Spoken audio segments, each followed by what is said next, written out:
My sister collapsed from her chronic pain right as I announced my promotion. But then, I handed her the video I'd taken 20 minutes earlier and watched her face as she realized everyone now knew the truth. My little sister was born 2 months prematurely, came out bluer than a smuff, and spent the first 3 years of her life hooked up to tubes and machines. Naturally, my parents were super protective of her. They'd stay by her side, buy every toy she wanted, and demand I ditch hanging with friends to babysit her. At first, I thought this was right. She was my chronically ill baby sister. But then she got older. She got healthier. She no longer needed tubes or machines and could live normally. However, by this point, she had learned that being sick got her whatever she wanted, whether that be materialistic things or just sympathy and attention. It started with her headaches mysteriously coming back whenever she was doing homework. My parents would take the homework away before replacing it with ice cream. And by the time Emma turned 11 and I was 16, she had perfected her act. And that really bothered me because her pain only struck during my moments. When I made varsity soccer, she developed mysterious stomach cramps that required my parents to leave my first game early. When I got accepted into college, she collapsed during my celebration dinner, and we spent the night in the ER where doctors found nothing wrong. The worst part was how she'd smirk at me when our parents weren't looking. She even practiced her pain faces in the mirror. I tried showing my parents once, but Emma had already told them I was jealous of the attention she needed for her condition. My boyfriend, Jake, lasted 8 months before Emma got to him. She created fake screenshots of messages where I supposedly called her a faker and wished she would just die already. The breakup happened at a coffee shop. Jake slid his phone across the table, showing me the evidence Emma had compiled. He said he couldn't be with someone who treated their sick sister so cruelly. Emma texted me a selfie, wearing the hoodie Jake had given me.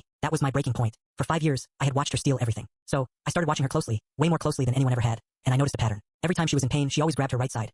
Whether that's her head, her kidney, always the right side. She always called specifically for mom, always rated her pain between 8 and 10, and always recovered in exactly 2 to 3 hours, which was just long enough to ruin what I had planned. Once I knew this, I developed my plan. And last Sunday, it went down better than I ever could have hoped for. We were having our monthly family dinner with all the aunts, uncles, and cousins. 20 minutes before dinner, I went up to the bathroom, where I recorded a video. I explained in the video that I was about to make a fake announcement about getting promoted at work. In this video, I predicted exactly how Emma would react. I said she would wait for the applause to die down, then grab her right side and whimper for mom. She would rate her pain as an 8, 9, or 10. She would need to lie down immediately, and she would ask mom to take her to the hospital if the pain didn't get better within 20 minutes. At dinner, I stood up and clinked my glass. I got everyone's attention, then announced I had just been promoted with a huge raise. My family erupted in congratulations. Emma's face went dark, right on cue. When everyone settled down, Emma grabbed her right side and whimpered, "Mom, it's happening again. How bad is the pain, sweetie?" Mom asked, already standing. "It's like 9 out of 10, Emma said. "I need to lie down. Will you take me to the hospital if it doesn't get better in 20 minutes? Mom instantly rushed to Emma and started helping her. And that's when I pulled out my phone. Actually, I interrupted.